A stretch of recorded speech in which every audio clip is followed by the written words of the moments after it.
সন্তানের প্রতি আমার ভালোবাসা থাকবেই। আব্রাহাম গেছে, তাকে একটা ঢালিউড মেগাস্টার শাকিব খান ও শবনম বুবলির ব্যক্তিগত জীবন নিয়ে চলছে আলোচনা। নিজের ফেসবুকে শাকিব খান ও সন্তান শেহজাদ খান বীরের একটি ছবি শেয়ার করেছেন বুবলি, যা মুহূর্তেই ভাইরাল হয়েছে। কিন্তু এই ছবিতে নেই বুবলি।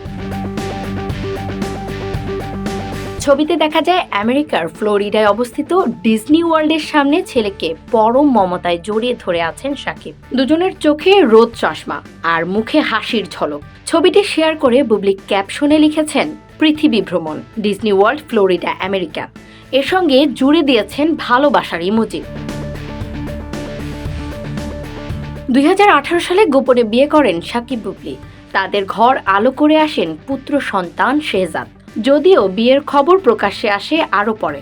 এরপর থেকেই তাদের সম্পর্কে ফাটলের খবর ছড়িয়ে পড়ে। শাকিব খান বিভিন্ন সময় সাক্ষাৎকারে বুবলির সঙ্গে সম্পর্ক নেই বলে জানালেও সন্তানের মা হিসেবে তাদের মধ্যে যোগাযোগ আছে বলে উল্লেখ করেছেন। তবে সাম্প্রতিক সময়ে বুবলির পোস্ট করা শাকিব খানের সঙ্গে অন্তরঙ্গ ছবি শোরগোল ফেলে দেয়। তবে আজ বুবলির পোস্ট করা ছবি নতুন গল্প তৈরি করেছে। নতুন আলোচনার কারণ হলো বুবলির পোস্ট করা ছবিতে শাকিব ও বীর থাকলেও নেই বুবলি। ইসরাত জাহান মনিকা, ডেস্ক রিপোর্ট, যুগের চিন্তা।